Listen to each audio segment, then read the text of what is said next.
मेरा नाम हसीना है, मेरी उम्र 20 साल है। अल्लाह ने मुझे बेपनाह खूबसूरती अता की है। लोग अक्सर कहते हैं मेरा रंग दूध जैसा उजला है, बाल लंबे और घने हैं। आँखों में कशिश है और मेरी चाल ऐसी है जैसे कोई साज़ बाज रहा हो। जब भी मैं बाज़ार जाती हूँ, लोग ठिठक कर मुझे देखने लगते हैं, औरतें रज से घूरती हैं, मर्द हैरत से और जवान लड़कियाँ हसद से। मेरी शादी को 1 साल हो चुका है। मेरे शौहर का नाम अनवर है। और अनवर निहायत महज़िब, नर्म गुफ्तार और ज़िम्मेदार इंसान है। हमारी शादी मोहब्बत की नहीं बल्कि ख़ानदान की मर्ज़ी से हुई थी, मगर वक़्त के साथ-साथ उसमें दिल में उनसियत और एतमाद बढ़ गया था कि कुछ ही माह बाद अनवर को दुबई में अच्छी नौकरी की पेशकश हुई और वो चले गए। उनके जाने के बाद मैं उस बड़े घर में तन्हा रह गई। शुरू-शुरू में सब कुछ नया-नया और अच्छा लगा। बड़े कमरे, साफ़-सुथरा लॉन और हर सहूलत मौजूद थी, मगर ऐसा-ऐसा तन्हाई दिल पर असर डालने लगी। कभी रात को दरख्तों की सरसराहट से डर लगता, कभी अपने ही कदमों की चाप दिल दहला देती। एक शाम अनवर का फ़ोन आया। मैंने कहा, अनवर मुझे तन्हाई अच्छी नहीं लगती। दिन तो गुज़र जाता है मगर रातें बहुत उदास कर देती हैं। अनवर ने कहा, तुम एक नौकर रख लो जो घर के काम भी करे और तुम्हारे साथ भी रहे। ये सुनकर मुझे सुकून मिला। अगले दिन मैंने अखबार में इश्तिहार दी और चंद इंटरव्यूज़ के बाद एक लड़के को रख लिया। इसका नाम सफ़ीर था। तकरीबन उम्र 18 साल, गंदमी रंग, मतीन चेहरा और बातचीत में आजिज़ी। पहले ही मुलाकात में मुझे अंदाज़ा हो गया कि ये सीधा-साधा और दयानतदार आदमी है।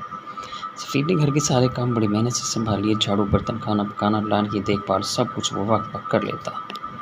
फ़ारिग होता तो मेरे पास बैठकर हल्की-फुल्की बातें करता। उसकी गुफ्तगू में ताज़गी थी जो मेरे तन्हा दिनों में बहार ले आई। एक दिन मेरी तबीयत कुछ ज़्यादा ख़राब थी, सर में शदीद दर्द था और शहर के बड़े अस्पताल भी बंद थे। मैंने अनवर को फ़ोन किया तो वो परेशान हो गए। वो बोले, सीना तुम आराम करो, अगर दर्द बढ़ जाए तो करीबी क्लिनिक से चेक करवा लेना। फ़ोन बंद ही हुआ तभी सफ़ीर कमरे में दाखिल हुआ और बोला, मालकिन आपकी तबीयत ठीक नहीं लग रही। मैंने थके हुए लहजे में कहा, हाँ सर में बहुत दर्द है, कुछ समझ नहीं आ रहा, क्या करूँ? सफ़ीर ने कहा, अगर आप इजाज़त दें तो मैं तेल से आपका सर दबा दूँ, आपको सुकून मिलेगा।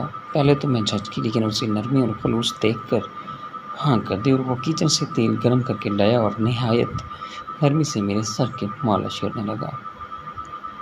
इसकी उँगलियाँ जैसे किसी माहिर हाथ की तरह चल रही थीं और कुछ ही देर में मेरा दर्द कम हो गया। मालिश के बाद मैंने सुकून का साँस लिया और उससे कहा, सफ़ीर ज़रा सोफ़े पर बैठ जाओ। वो सोफ़े पर आकर बैठ गया। हम दोनों बातें करने लगे। मैंने उससे उसके गाँव, ख़ानदान और ज़िंदगी के बारे में पूछा। उसने बताया कि वो एक छोटे से गाँव से आया है, जहाँ उसके वालिदैन खेती-बाड़ी करते हैं। वो अपने माँ-बाप की माली मदद के लिए शहर आया है। उसकी सादगी और ईमानदारी ने मुझे बहुत मुतासिर किया। वक़्त के साथ ये मामूल बन गया कि जब वो फ़ारिग होता तो मेरे साथ बैठता और हम गपशप करते। कभी पुरानी फ़िल्मों पर बहस होती, कभी गाने सुनाने लगते और कभी बचपन की शरारतों का ज़िक्र निकल आता। मैं खुद को हल्का-फुल्का महसूस करने लगी थी। कई दिन यूँ ही गुज़र गए। एक दिन अनवर का फ़ोन आया। मैंने मुस्कुरा कर कहा, अनवर, सफ़ीर बहुत अच्छा लड़का है। वो ना सिर्फ़ काम में माहिर है बल्कि इसका रवैया भी निहायत शराफ़त भरा है।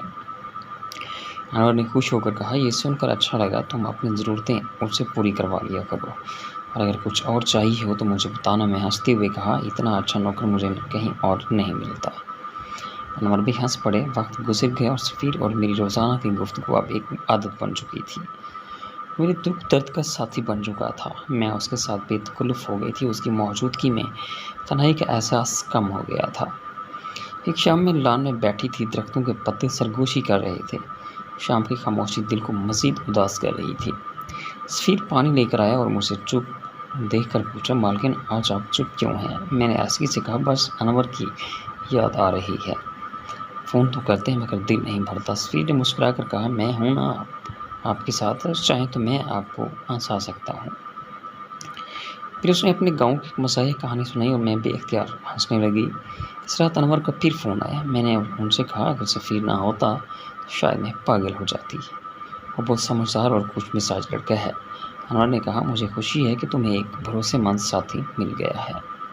बस तुम खुश रहो। ये बातें सुनकर मेरा दिल नर्म हो गया। मैं सोचने लगी कि सफ़ीर सिर्फ़ एक नौकर नहीं बल्कि एक ऐसा वजूद है जिसने मेरी ज़िंदगी को सुकून दिया है। वक्त गुजरता गया। सफ़ीर अब मेरे इतना करीब हो चुका था कि कभी कभी लगता है जैसे वो मेरे दिल की बातें भी समझ लेता है। एक दिन वो मेरे बाल संवार रहा था। कमरे की खामोशी में अचानक बोला, मालकिन क्या मैं एक बात पूछ सकता हूँ? मैंने चौंक कर कहा, हाँ पूछो। सफ़ीर ने आँखों में एक अजीब-सी चमक के साथ कहा, क्या आप कभी मुझे अपने बराबर बैठने देंगी? मेरे दिल की धड़कन जैसे थम गई हो। मैं उसकी आँखों में झाँका और उसकी ख़्वाहिश को महसूस किया, मगर कुछ कहे बगैर सिर्फ़ मुस्कुरा दी और बोली, सफ़ीर तुम हमेशा मेरे करीब ही तो रहते हो। वो कुछ कहना चाहता था, शायद कोई राज़ दिल से ज़बान तक लाना चाहता था, मगर इसी लम्हे दरवाज़े की घंटी बजी। मैं चौंक कर दरवाज़े की तरफ बढ़ी, दिल की धड़कन बेकाबू हो गई।